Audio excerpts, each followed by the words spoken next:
aqui. Cris, João, querido. tudo bom? Tudo bem? E você? Deixa eu chegar aqui um Epa, pouquinho deixa mais eu para voltar trás, para não ficar muito aqui. botada. Ah, tudo em Tudo bem, ordem? João? Tudo Tudo jóia. Deixa eu ótimo. aumentar um Tudo bem pouquinho dentro aqui. do possível, porque sempre é possível. Sempre é possível, né? Nossa, você é a Sim. nossa linda evangelista. Tá Porque, bom. além de ser linda, cada hora tá com cabelo de uma cor. João, você sabe que eu que estou fazendo agora esses dias, João. Tá vendo? Que Estou ótimo, descobrindo né? tanta habilidade. Ó, agora eu já estou ousada, já estou passando esmalte escuro. Vai virar gótica, hein? João, você desenvolveu alguma habilidade nova nessa quarentena, João? Desenvolvi. Lógico que eu tive que aprender a dar aula remota, né? Gente, o João Braga não tem celular. Não Não tem tenho. celular. Mas o dar aula remota, arrumar a casa também, apesar de que eu já arrumava um pouquinho, né? Mas a minha faxineira, ela é enfermeira. Ela fazia faxina para mim para pagar os estudos de enfermagem. E Jura, ela, João? Ai, olha, sim, quanta história linda, viu? é genial, né? E aí, hoje ela tem pós-graduação em enfermagem dermatológica. Ela é Uau! super requisitada, né? Enfim, né? E ela só ficou fazendo faxina para mim. Hoje ela trabalha nos hospitais e ficamos amigos, né? E aí, ela está em plena linha de frente, né? Nossa, E eu falei João. assim, então não venha, não venha. É Dê os melhor nossos você... parabéns e o nosso abraço virtual para ela. Hoje é dia do Pois abraço, é. então você E fala ela que é nós ótima, falamos né? dela aqui. Ela é ótima, ela se chama Nádia, né? E certa vez, ô Cris, né? Todo mundo começou a entrar em contato, me ligar. João, se você está com... Acho que era Facebook. Facebook, eu falei, não, eu não tenho, não. Existe um Face. Enfim, resumindo, né? Eu fui até na Sônia, que foi sua professora também, né? Lá na FAAP, que você estudou, onde você foi minha aluna, né? E a secretária, a Silvia, viu que tinha de fato. Resumindo, a Nádia fez um Facebook para mim. Ah, uma Fez e página colocou o que ela fã. achava. Eu falei assim, Essas páginas de fã Nádia, que a gente não curte. pode. Aí a Sônia que foi preciso ligar para ela para pedir para ela retirar. Conclusão, Gílio Lipovetsky, que tinha pedido para ser amigo, Walter Rodrigues, né, que hoje falou que fez o seu vestido de noiva comigo, né? Foi ele que Enfim, fez não um sei se vestido ele de está por casamento. aqui, Tão mas um lindo, abração para o João. Walter, que agora está no Rio Grande do Sul. Aí eu cheguei à conclusão que eu tenho uma fashioneira. Uma Não é uma fashioneira. faxineira, é uma fashioneira. Que bonitinho, João. Que Mas ela bom, é menina, ela ótima. curte Ela tudo. é Para ótima. você ver como a moda pode ser um assunto universal e como a gente tem que se despir mesmo de todo o preconceito que às vezes ainda resta. Porque, João, hoje mais cedo a gente ainda falava por telefone. Pensar que dentro desse mundo inteiro, dentro de todo esse planeta, a cada 6 pessoas, uma trabalha com moda, que essa eu acho que é a segunda maior indústria do mundo, né, João? Acho que só perde para alimentícia, não é? Não, A eu indústria acho de que moda? perde para a indústria de construção, pelo menos no Brasil, a indústria da construção civil. Né? Ah, Perde, sim. né? Tá. E perde para o funcionalismo público no Brasil. Mas aí, do setor privado, ela é a segunda. Né? É, é. E Funcionalismo olha, é público é tanto. público. E esse, gente, é um dos propósitos de eu ter chamado, e tudo que eu escrevi sobre ele é verdade. O João, ele foi um dos maiores e melhores mestres que eu tive na vida. E que eu tive o privilégio de tê-lo na minha vida adulta, né? Quando eu estava fazendo gestão de luxo lá na FAAP, porque isso evoluiu para uma amizade, né, João? Eu posso falar que Nossa, e você como? E é meu como? Né? amigo, É. frequentou bastante a minha casa, não agora. Não agora, né, tem que ficar Agora claro, né? não. Senão vamos É, recriminar. E uma vez eu e até fiz um artigo dedicado a você, você se lembra? foi, Né? eu Que você lembro. coleciona Sabe por caveiras, quê? né? Eu coleciono caveiras, gente. Eu gosto de caveiras, eu gosto da simbologia das caveiras. E onde muita gente sempre associou com uma coisa macabra, mórbida, eu vejo um lembrete para gente. É memento mori, né, João? Já falamos Memento sobre mori, isso. exatamente. Um lembrete de que a qualquer momento, com ou sem vírus, nós podemos partir. Então, esse momento é muito importante, esse momento é muito precioso. E eu tinha ouvido uma vez, eu tinha lido uma história a respeito da simbologia das caveiras na Idade Medieval. E aí, para quem que eu pergunto? Para João Braga. Logo qual período? João, logo qual período? Procede isso, João. Isso é verdade. O João, sabe aquele site que faz a verificação se é fake news ou não? O João checa para mim a informação. Não, Ele é isso brilhante, ele é generoso obrigado. no compartilhamento. E eu tenho certeza que a gente vai ter uma tarde onde vocês vão sair daqui com tanta informação diferente, com tanta informação nova e com um olhar carinhoso e curioso para a moda, se você não é desse setor ou desse segmento. E se você é, você vai ficar ainda mais encantada de como a moda tem muito a nos ensinar sobre história, sobre economia, sobre a sociedade, sobre uma série de coisas, não é, João? E como? Moda dialoga com absolutamente tudo. Tudo. Tá? Agora eu dou a palavra, João. Moda, porque... não.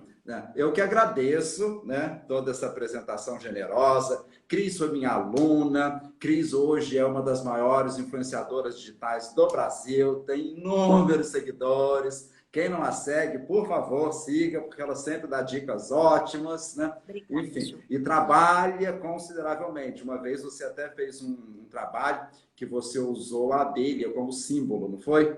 Eu falei, isso mesmo, Cris. A abelha é símbolo do trabalho. E mais do que o trabalho, ela produz uma coisa doce. O trabalho dela produz o doce, né? Como você, né? Obrigada, João. Que gentil. Né? Mas muito bem. Mas, Cris, isso que você falou, de fato, é uma grande verdade. A moda, ela tem a capacidade... A moda, no sentido... Como a palavra moda é muito mais impactante. Ela chega com mais facilidade, né? Mas, independente se for a moda nesse sentido que nós conhecemos, mas antes até do surgimento do conceito de moda, que nós falamos mais indumentária, porque não existia moda na Grécia Antiga, não existia moda no Egito Antigo, não existia moda em Roma Antiga, só vai surgir esse conceito no final da Idade Média e no início da Idade Moderna. Aí podemos falar moda. Mas ela sempre foi o retrato fiel de um tempo. Para o olhar, a moda e a indumentária. E você, para um olhar mais apurado, que estude volumes, que estude especialmente até a própria arte, porque antes do advento da fotografia, o registro era a pintura, o desenho, né? A fotografia aí é de meados do século XIX. Então, você é capaz de datar o tempo. A moda tem essa capacidade de datar o tempo e dialogar com todas as outras áreas. Para você estudar a história geral, você precisa voltar ao passado e conhecer as referências. Para você estudar a história da arte, a história da filosofia, a história da ciência, a história de qualquer área específica, você tem que conhecer esse processo. E por que não a moda? A moda sempre tida como uma questão de frivolidade, de banalidade, mas não é. Não é mesmo, até pelo fato de empregar um número grande de pessoas, né? Sempre gerou divisas, sempre, ao longo de toda a história. Para se ter uma ideia, rendas, quando as rendas foram descobertas no período do Renascimento, descobertas não, desculpa, desenvolvidas. A renda não estava pronta, ninguém descobriu, né? Que ela foi desenvolvida. Deixaram nações mais ricas do que as outras. Os óculos, parece brincadeira, que foram desenvolvidos na Península Itálica, não era Itália ainda, isso também lá nesse final da Idade Média, princípio do Renascimento, deixaram nações mais ricas do que as outras. Por incrível que pareça, não pelo fato da comercialização dos óculos, mas o fato de você poder usar, isso ajuda a formatar o conceito de moda, poder ter acesso maior à leitura e, consequentemente, você fazer a diferença. O saber não ocupa lugar, né? E você, no momento em que você tem a universidade, na qual você estuda, que já existe, no momento em que você tem os óculos, no momento que na Idade Média foi também alguém teve a feliz ideia de inventar a lareira, porque se você acendesse um foguinho dentro da sua casa, fechou porque está frio, você pode morrer asfixiado. Se você dormir, pode pegar fogo na tua casa, né? Alguém inventou, vou fazer um buraquinho ali com um duto, um cano para sair aquela fumaçada toda. né, as pessoas puderam dormir separadamente. Se você tem os seus óculos, se você está dormindo separadamente, se você tem a lareira que vai te iluminar e te aquecer, você vai ler mais se você estuda.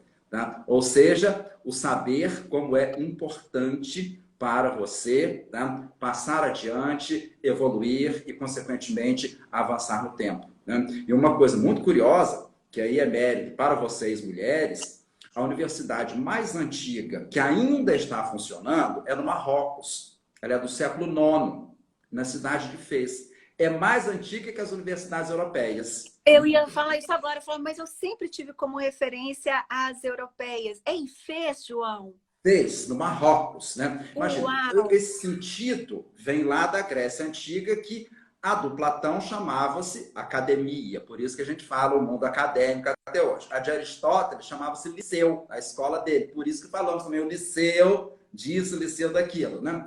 Mas elas não existem mais. A que ainda funciona é na cidade de Fez, do século IX, e foi uma mulher turca chamada Fátima, que visitou o Marrocos, ficou tão encantada com o país, né, e com a cultura ali desenvolvida, que resolveu fazer uma universidade lá.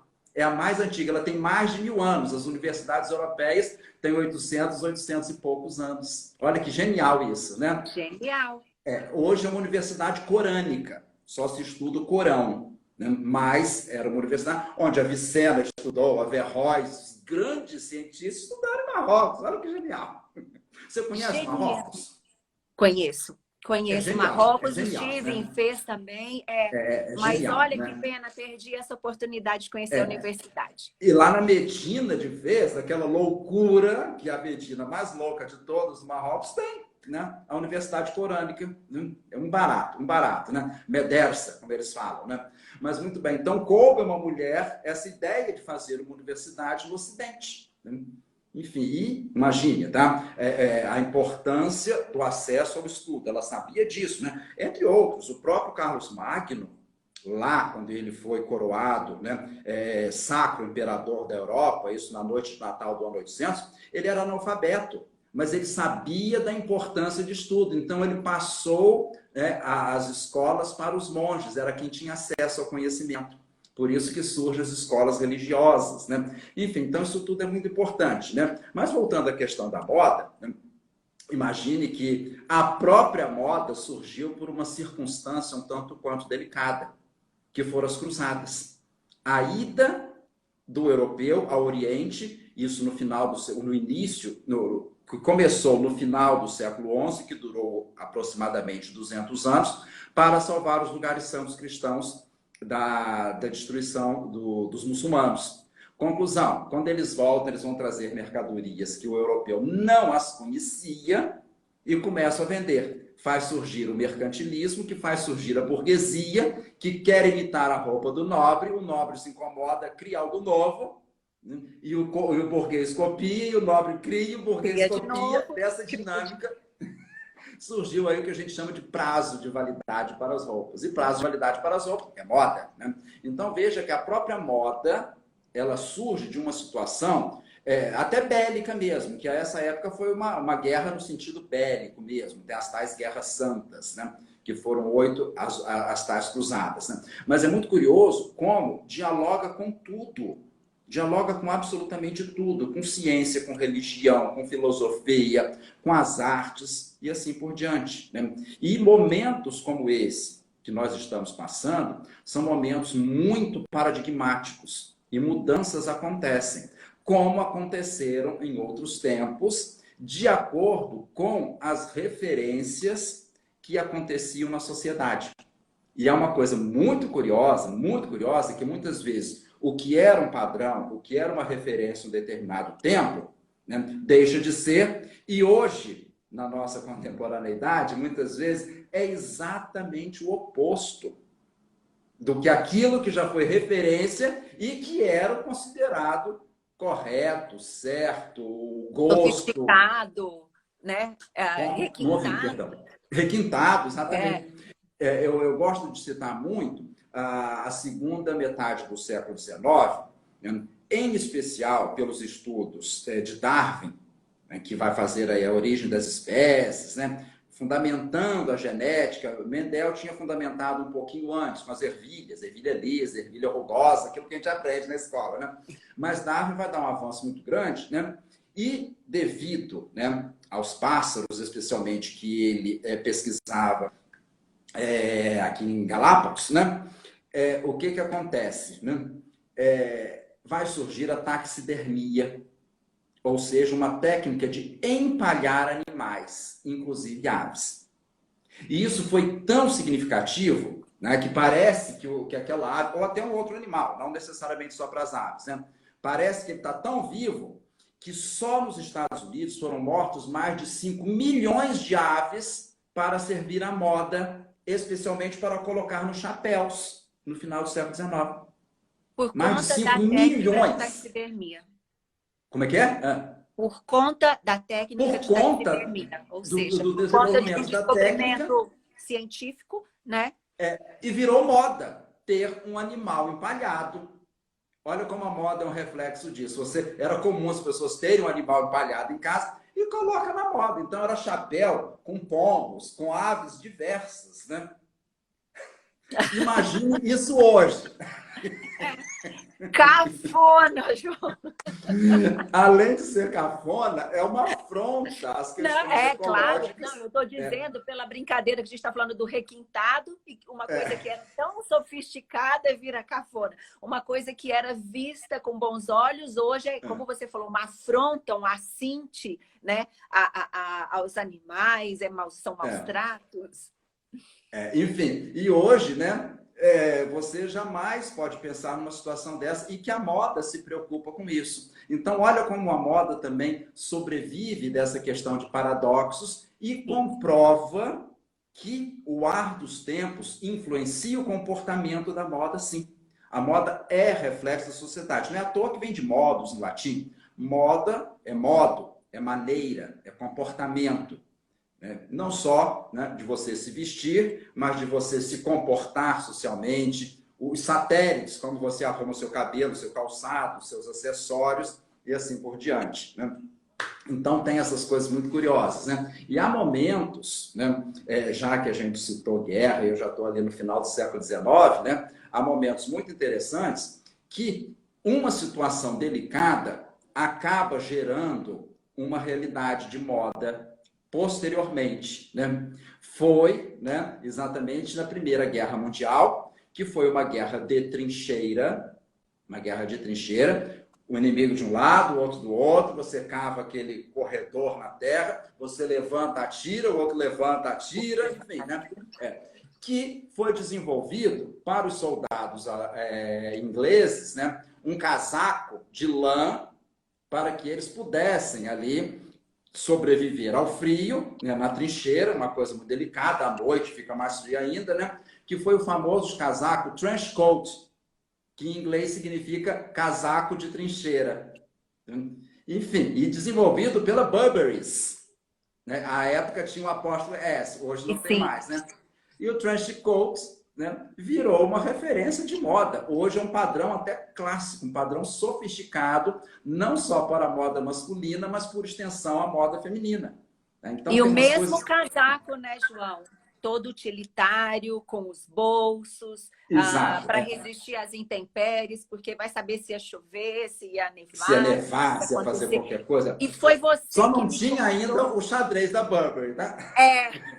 E hoje o xadrez tem no forro, que é código de prestígio, código de ter ciência. Quer ver uma outra coisa muito curiosa, né? Na Inglaterra sempre foi chique você usar roupa usada.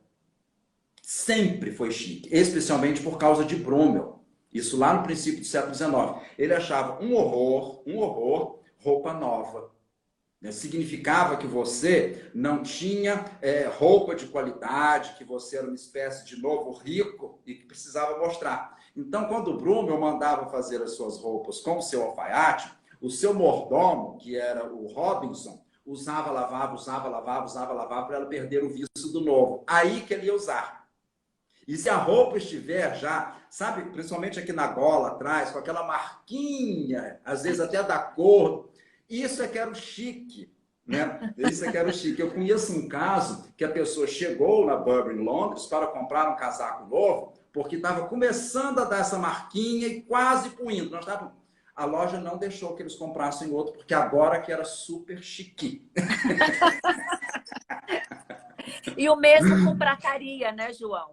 A O prata mesmo com nova, prataria. polida, impecável, também era um sinal de que você era burguês e não tinha uma ascendência nobre, né, para estar com a prata já gastadinha e bem. Ela precisa estar tinindo de limpa, mas ela tem que estar arranhada, né?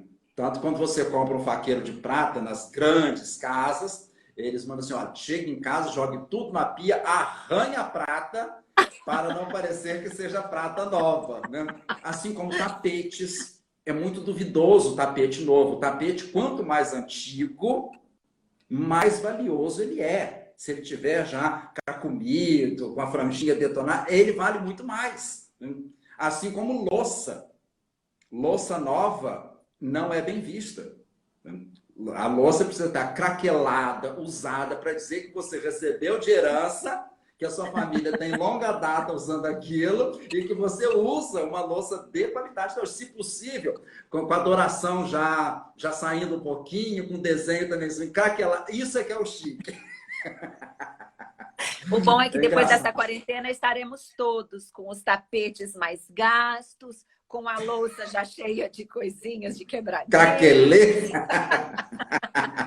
Não pode estar lascada, não pode estar lascada, Não, tem não, que estar nada não. craquelada, né? Assim também, nos lugares mais sofisticados, e petit comité em especial, é muito chique você não ter o design da faca igual ao design da colher e do garfo.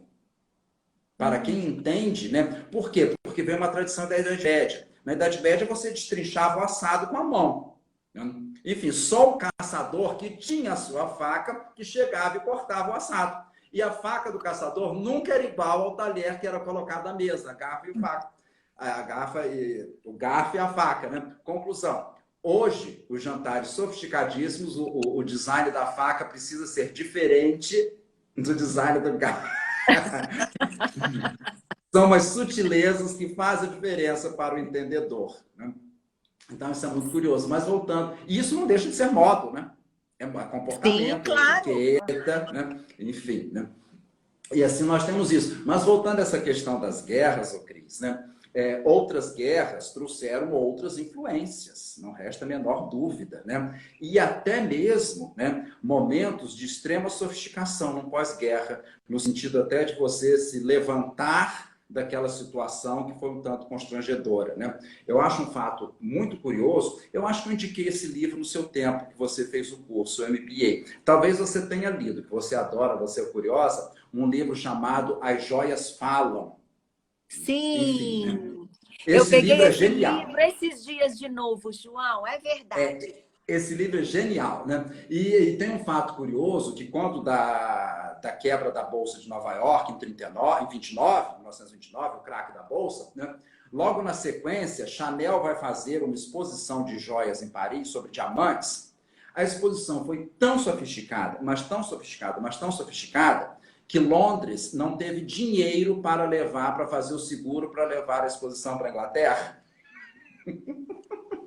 Não, de Londres para levar para De Paris. A exposição foi em Paris, que de Chanel Paris, fez, né? sair da exposição Londres de queria Paris para levar a levar para exposição, Londres. mas o seguro era tão caro, tamanha a sofisticação das joias, né, que Londres não conseguiu pagar o seguro.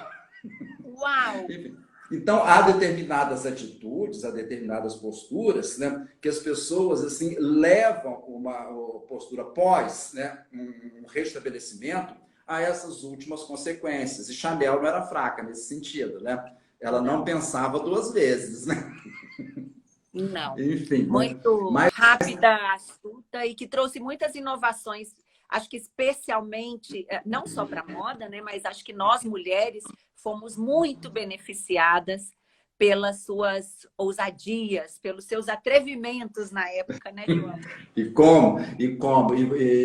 há uma outra leitura disso, que é muito curioso também, é que Chanel trouxe, ajudou a emancipação feminina. Chanel vai se inspirar nas roupas masculinas bem mais práticas, bem mais funcionais, né? A ideia dos galões, das roupas dos soldados, os botões dourados, ela traz isso tudo, né? E acontece, né? Sem marcas de dúvida, né?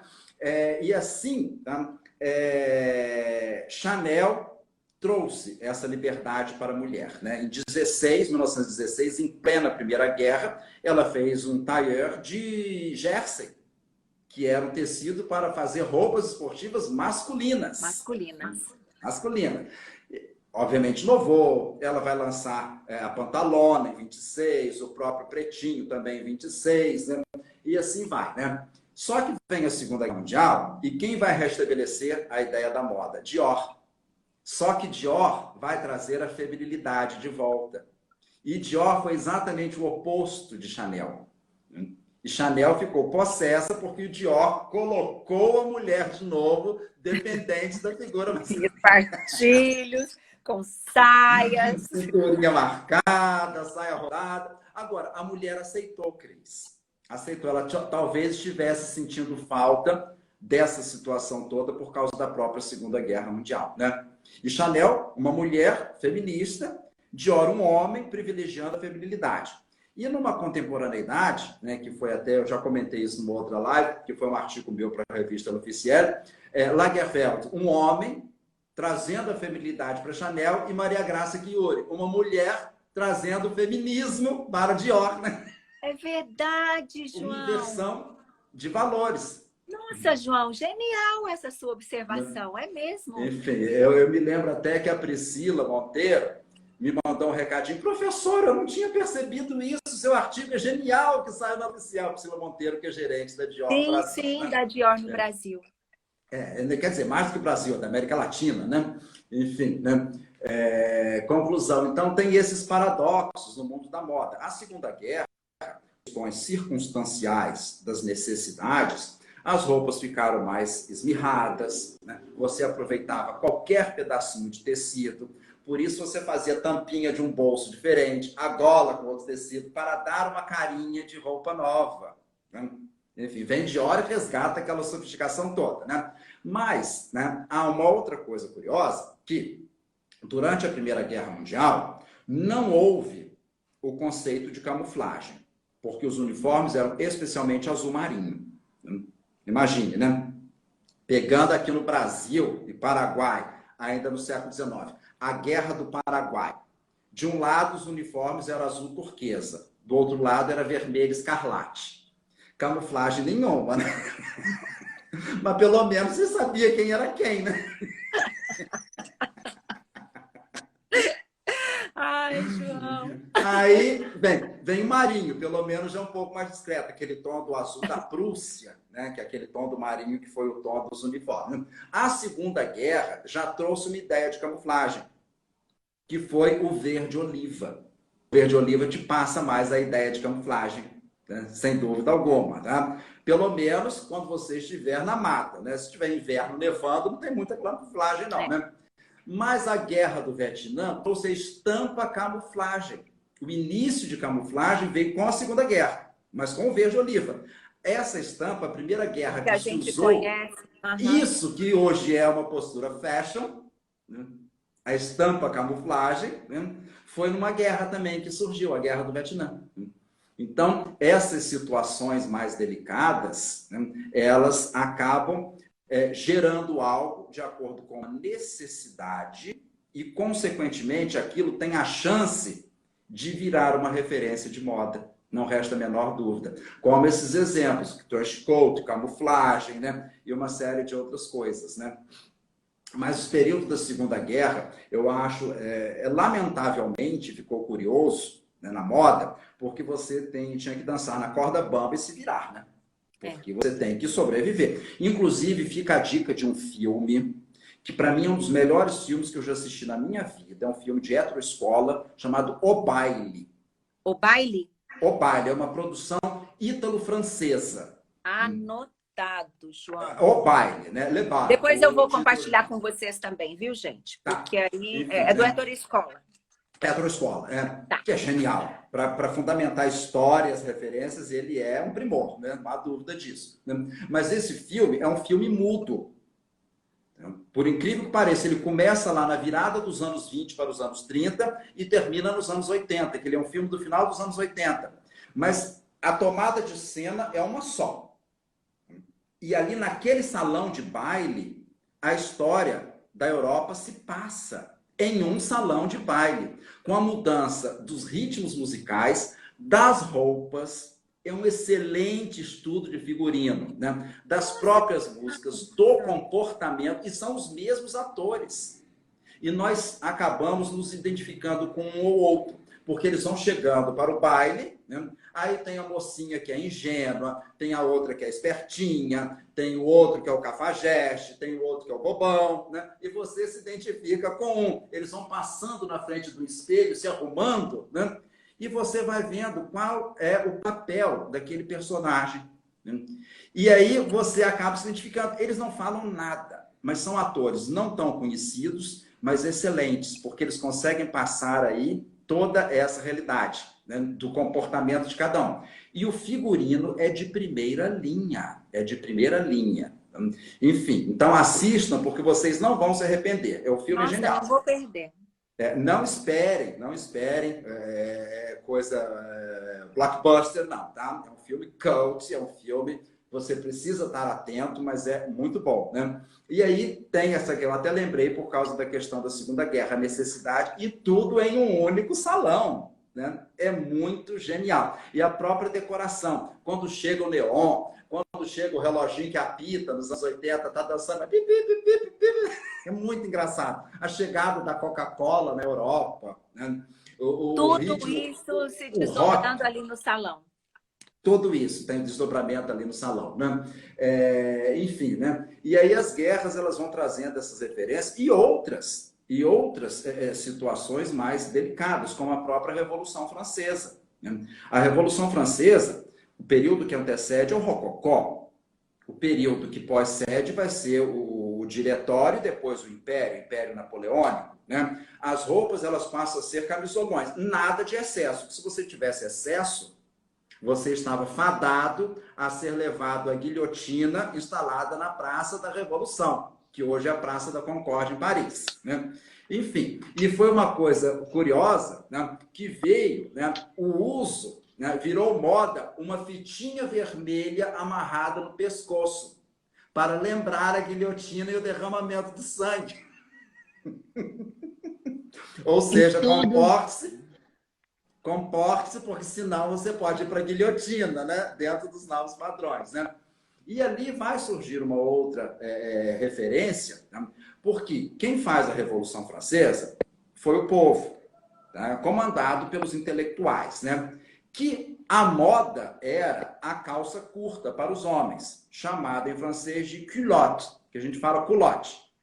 E as pessoas mais modestas usavam uma calça comprida de algodão barato, aqui, né, passa a ser o sans-culotte, ou seja, ele não tem o culotte. Os finos usavam a calça curta na altura do joelho, com uma meia, né, na altura da panturrilha, e os menos favorecidos usavam exatamente a calça comprida de algodão barato, que hoje E foi assim que ficaram conhecidos, né, João? Foi, Nos sans-culotte. livros de história, nós aprendemos como sans-culotte. E com isso, era como se fosse uma calça de pijama hoje, uma calça de algodão barato, né? E tem um outro fato que eu adoro muito etimologia, gosto mesmo, tá? E esses revolucionários, muitas vezes, que eles usam tamanco. Tamanco é um calçado mais modesto. Isso em diversas culturas, né? Normalmente madeira, né? E tamanco em francês é sabot, S-A-B-O-T. Então usavam aí o tamanco, e quando eles não conseguiam algumas coisas, eles destruíam as plantações. Sabotadores. Oi? Os sabotadores. Daí que vem, né? Aí no século XIX, as pessoas trabalhando, quando pediam alguma coisa, quando reivindicavam alguma coisa e não conseguiam, eles tiravam os tamancos e quebravam as máquinas. Daí que vem a palavra sabotagem. Vem de tamanco, porque destruíam plantações ou quebravam as máquinas com os seus tamancos. Uma peça da indumentária, né? E que tamanco pode ser moda, né? Eu me lembro dos Você anos sabe, 70. João, Hum, desculpa te interromper, que mas isso? essa sua paixão, né, me contagia e é por sua causa que eu também sei o significado de algumas palavras, né? A etimologia de muitas delas. Você me ensinou, por exemplo, de onde veio o nome de Calígula. Você me ensinou sobre corrupto. Da etimologia é encantador. Não, você fez É curso em encantador mesmo. Karnal, você fez curso com gente muito boa, né? Aprendeu muita coisa. Comigo foi só um pouquinho, se foi o caso, né? Então, você foi aluna lá na Casa do Saber, que frequentava, né? Bastante, você teve excelentes professores, né? Então, tem essa questão toda, né? Então, vejo que depois o tamanco vira moda. A própria Carmen Miranda, que era de origem portuguesa, vai criar a plataforma, aqueles tamancos, que é uma tradição em Portugal, tamanco, né? Você é jovem, mas eu me lembro nos anos 70 como foi moda os tamancos Dr. Scholl. E como Ah! Teve um revival de uns teve, tempos para cá, né, desses tamancos, inclusive com as marcas de luxo fazendo, obviamente, as suas edições, né? Onde no lugar das certo, fivelinhas eram fivelas de strass, onde eram. mas tem umas coisas muito legais, né? Falando isso, né? Uma outra coisa, eu me lembro que lá na minha cidade tinha um senhor chamado Porfírio, que é um nome próprio, né? Seu Porfírio, até aí tudo bem, né? Mas, enfim, né? Agora já em São Paulo tudo, né? Vem exatamente porque as crianças em Roma antiga, que nasciam dos nobres, eram chamadas porfirogênitos, ou seja, são os filhos daqueles que usam a púrpura, que só os Que nobres, só o era a imperador cor podia dos usar. nobres. Que era a cor que só o imperador podia usar. De tão caro que era toneladas e toneladas para você conseguir pouca quantidade. Então, né, porfírio significa filho de um nobre, né? Filho de quem usa púrpura. Ah, olha que interessante, É João. muito, é muito, muito interessante, né? O seu cabelo, por exemplo, hoje você está ruiva com linguagem de moda, né? Na Idade Média, você já possivelmente teria ido para Bruxa! fogueira. Eu estava na Para fogueira fogueira. essa hora, gente. Ó, bruxa, bruxa, ainda de unha preta. Nossa, Cris! Uma bruxa Não queira voltar no maléfica. passado com esse visual. Não, eu não quero passado de jeito nenhum. Não, passado para a gente conhecer, para a gente Ah, isso saber, né? Se sim, isso formar sim, nesse isso sentido, né? sim. Que foi algo que nós conversamos, né, João, ainda hoje, que as pessoas ficam tão preocupadas em querer predizer, prever o futuro, quando a gente tem as melhores referências, né? O passado ensina tanto para a gente, ensina na moda, ensina na economia, ensina na filosofia, né? A gente estava falando sobre isso.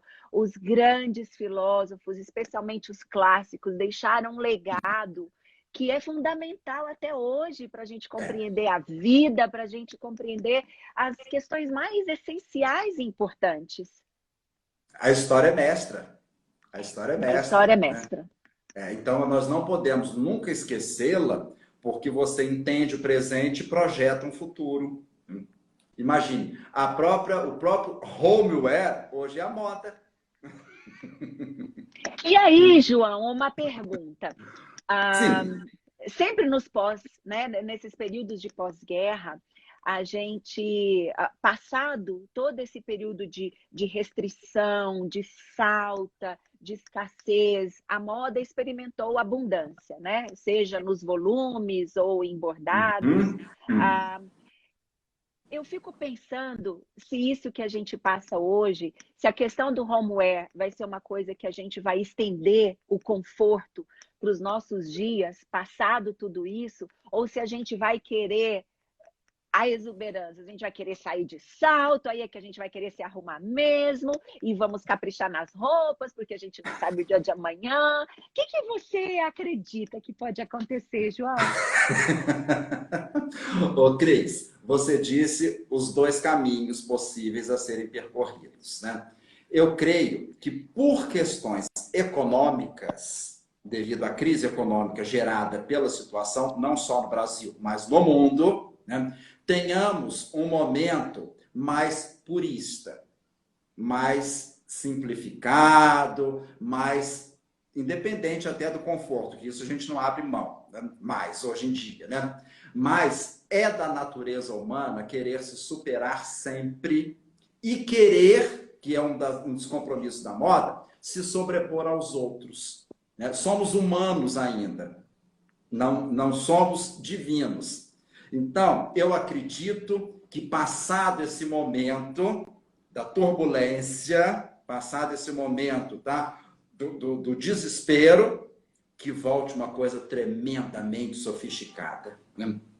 A gente, de certa forma, não estou negando, tá? Não estou negando, eu acho que cada um tem a verdadeira liberdade de expressão, as suas próprias vontades, afinal de contas, o direito de escolha é um direito, né? Mas, enfim, nós estávamos tão acostumados com aquelas coisas esplendorosas das grandes casas de moda, que seja como espetáculo, que seja como performance, porque todo desfile requer uma lente de aumento para passar uma ideia, para passar um conceito, né? Mas a história, em momentos outros, né, quando acontecem coisas que significam grandes mudanças, né, traz uma coisa nova.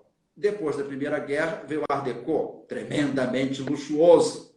Depois da Segunda Guerra, veio o apogeu da alta costura, né? Outros momentos, nem tanto relacionado ao luxo. A Guerra do Vietnã trouxe a moda hippie, que por sua vez trouxe a moda unissex. A gente fala de guerra porque a guerra marca muito, a guerra data muito tempo. E o século XX foi um século especialmente marcado pelas guerras, né? Mas sempre busca-se depois algo, até no sentido... Ah, meu telefone está tocando, não vai tocar, né? Eu estou fazendo uma live com a Cris. Maravilhoso. Mas depois busca-se até a ideia de uma nova proposta, de um novo padrão estético. E nesta busca de novo padrão estético, você vai atingir um determinado apogeu que é sofisticado, para depois até encontrar uma outra resposta. Então, eu acredito que no momento, quando a coisa estiver controlada, que descobrirem uma vacina, enquanto a economia não se restabelecer, porque está gerando problemas sérios, né? A gente sabe, inclusive, na Ásia, né, o quanto se tem de problemas em função dessas pessoas que trabalhavam para a moda, estão todos desempregados. Sim. Isso foi matéria esses dias de jornal, enfim, sabe-se disso, né? Mas eu acredito que venha uma sofisticação. Eu não vou dizer que seja uma exacerbação visual, pode até ser, mas uma sofisticação vem, no sentido, pode até ser uma sofisticação associada a um purismo, mas que é bem provável que venha, porque normalmente isso acontece, né? A própria, uma guerra que é esquecida, a Guerra da Crimeia, no século XIX, né? Enfim, na própria Crimeia, que a Inglaterra se envolve, que vai ser o início do conceito da formação da enfermagem moderna, com Florence Nightingale, que é uma mulher extremamente rica, mas vai para o campo de batalha na Crimeia para cuidar dos soldados ingleses. Vem aquela... Essa semana a gente teve o aniversário de Anna Neri, né? Fazendo Ana um Néria, paralelo nossa, com a... aqui, exatamente. E esses dias foi o dia da enfermagem também, né? Agora em maio, né? Que eu acho que é o dia de no Ana dia Néria, do né? aniversário dela, não é? Acho que É no dia de Ana Néria, Enfim, aí se nós for levar em consideração, vem aquele luxo, aquele refinamento do período vitoriano inimaginável. Inimaginável, né? Inimaginável aquela sofisticação. Não só, As né, joias saindo de uma guerra, indianas. mas até um novo tempo, no sentido de que a gente precisa dar vazão ao dinheiro da Revolução Industrial. Imagina, as saias eram igual baiana de escola de samba. Quanto maior fosse a minha roda, mais eu tinha dinheiro. Então, não se aproxime, porque aqueles aros de metal, se eu encostasse, levantava o outro lado. E apareciam as minhas pernas, né? A armação gaiola, como era chamada. Então, tem essas realidades, né? Que depois de momentos muito delicados, até mesmo na condição de querer sair da crise, né, você exacerba um pouquinho. E isso passa, muitas vezes, a ser estratégia governamental. Voltando ao craque da Bolsa de Nova York, em 29, né? Enfim, uma crise tremenda. Pessoas se mataram por problemas de ordem econômica, né? Há um fato, não só nos Estados Unidos, mas aqui no Brasil, o problema Aqui foi no no Ocidente Brasil, todo.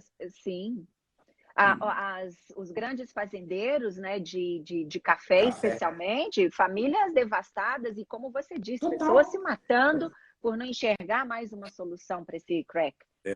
Exatamente isso, né? Há um fato na Alemanha que uma pessoa chega com um carrinho de mão cheio de marco, que era o dinheiro da época, né?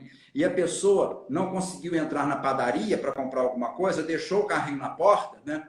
Quando a pessoa voltou, o carrinho de mão tinha sido roubado e o dinheiro jogado no chão, porque não valia nada.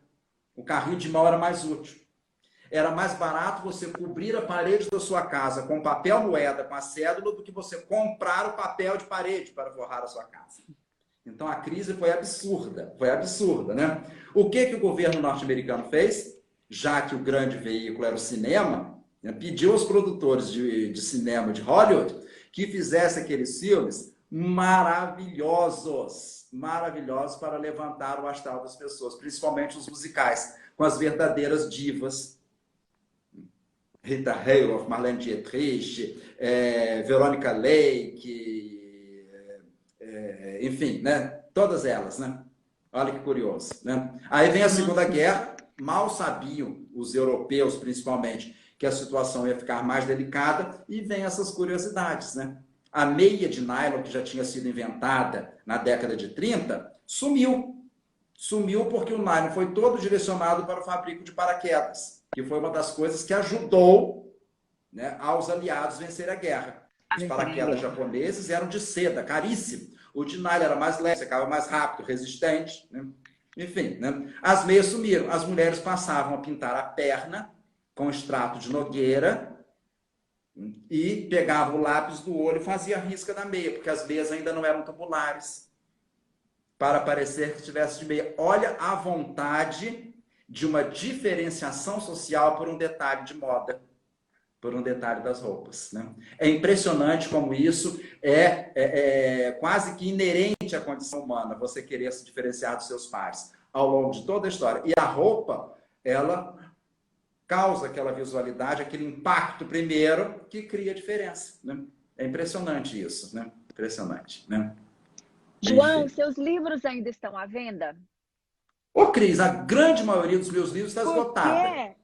Porque eu queria falar para as pessoas que muitas dessas histórias que o João conta, isso aqui são só alguns dos livros dele, estão nesses livros incríveis. E você sabe, João, enquanto a gente está aqui conversando, me deu assim num minuto um clarão. A gente tinha que ter uma live por semana, uma a cada 15 dias, dividindo a moda por décadas, para a gente ficar falando e você ainda ter mais chance de poder, não você, todos nós, termos mais essa oportunidade de recebermos toda essa cultura, esse conhecimento, dividido em drops.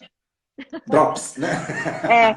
Porque é uma maneira tão bacana da gente... da gente tirar também coisas boas dessa quarentena. São lembranças boas para a gente levar e que vão ficar na gente, como cultura, como conhecimento, como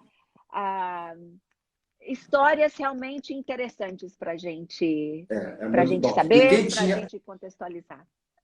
Quem tinha falado, né, que gostaria de uma live minha com você, ou de você comigo, foi um seguidor seu, que uma vez você postou alguma coisa falando de mim, Ele começou a me O seguir. Hélio, O Hélio conheço ele Cardoso Júnior, de pessoalmente. Santos Dumont, em Com Minas certeza Gerais. ele está Espero que ele aqui. esteja aqui vendo a gente. Ele ficou numa felicidade quando eu falei, Hélio, vamos ter uma live, né? E Olha, dedicamos a essa é ele. uma. Com certeza. Sim, gente, eu vou salvar a live, pode deixar que ela vai ficar aqui. E, João, você sabe, esse é um dos presentes lindos da internet e das redes sociais para gente. Nós não precisamos conhecer todo mundo pessoalmente para a gente sentir esse amor, para a gente emanar amor, alegria, para a gente falar que ele, ai, que honra! Olha o Hélio aí, chegou, olha. O Hélio, Oi, eu não o Hélio. conheço pessoalmente, a única foto que eu vejo dele é ali no perfil dele. E é uma pessoa que está sempre ali, comenta tudo, fala tudo. Acho que está comigo desde Tudo. 2008, quando eu comecei com blog, né? E como ele, são tantas pessoas, tantas e E tantas. E isso é como eu te falei, maravilhoso. não te interrompendo, mas eu tive em Santos Dumont, que eu nem conhecia lá em Minas, né? E Santos Dumont, na principal rua, tem uma réplica da Torre Eiffel, né, que um prefeito Ah, fez. E eu tirei uma foto. E ele, quando viu no meu Instagram, professor, o senhor está na minha cidade. ai, E ele João, vai no você mora em lançamento dos meus Paris? livros, das minhas revistas, quando eu faço em Juiz de Fora, ele está sempre presente, né? Enfim. Bacana, Mas, ó, Cris, João. é uma excelente ideia, né? E você Você não conduz muito acha, bem. João? Vamos Você fazer isso. fala muito bem, você é bem-humorada, você tem cultura, enfim, dá Obrigada, aí um João. papo que vai longe, Você né? vai longe mesmo. Essas lives É. aqui, eu acho que durariam umas 2, 3 horas se a gente começasse a falar de tudo. João, conta aquela história, não sei o Tinha que quê. trazer um copinho d'água João, para beber aqui, porque a garganta seca, né? sim. João, olha, a gente vai conversar sobre isso mesmo. Eu acho que seria assim uma ideia muito bacana e muito legal para esse momento. Sim. A gente tem um outro Aham. tipo também de conteúdo. Não, óbvio que é importante a gente saber lidar emocionalmente com tudo isso, a gente manter a calma, a Sim. paz interior, mas esses drops e a cultura, ela tem um poder de salvação e de redenção que é tão maravilhoso que eu acho que É, seria lindo a é gente verdade. fazer isso, e aí a gente Com pode fazer, regularidade. não é com uma regularidade 2 Ainda mais décadas, a gente tenta falar em 1 hora. Ainda mais para a gente poder ver a nossa linda evangelista, né? Cada semana você Ah, está com um cabelo diferente. daqui A a pouco eu camaleônica. sozinha, corta, vocês vão me ver aqui com Bob. O meu não encontra-se cabeleireiro, barbeiro, nada. Eu já tenho. Ai, João, olha que todos nós saiamos de tudo isso com boas histórias para contar e com boas lembranças também, né? Tem muita. Exatamente. O cenário é muito triste, mas eu acredito que tanto do passado, como a gente estava falando até agora há pouco, quanto do momento presente, a gente tem muita coisa linda também para a gente poder tirar. Então, que essas sejam as mais marcantes no final. Assim seja, né? E Amém. antes que a live caia, né? Ah, é verdade, ainda Para tem você isso. poder salvar, a gente vai precisar terminar, né? Sim, João. João, eu quero te agradecer mais uma vez pela sua disponibilidade, pela sua generosidade, por saber compartilhar de uma maneira tão gostosa, tão acessível, e você faz todo mundo. Eu acho que as pessoas não ficam com vergonha de perguntar, e fica todo mundo tão curioso para poder saber mais. Isso é um dom, viu, João? Muito Que Deus obrigado. mantenha, é verdade. É, Porque, além de um ser humano maravilhoso, você é esse professor que encanta, que inspira e que faz com que as pessoas queiram ser melhores naquilo que elas fazem. João, muito muito obrigado. obrigada. Eu Gente, que obrigada a agradeço. todos vocês Agradeço a aqui. vocês. E É uma você, delícia. você sempre foi generosa comigo, né, Cris? Não, não, não. É tudo muito merecido, saiba disso. Muito Muito obrigado. obrigada a Um todos e grande todas beijo. vocês. Vou salvar a live aqui. É. João, fica com Deus, vocês Obrigado a também. todos que participaram, a vocês e até Obrigada. breve. Até muito breve.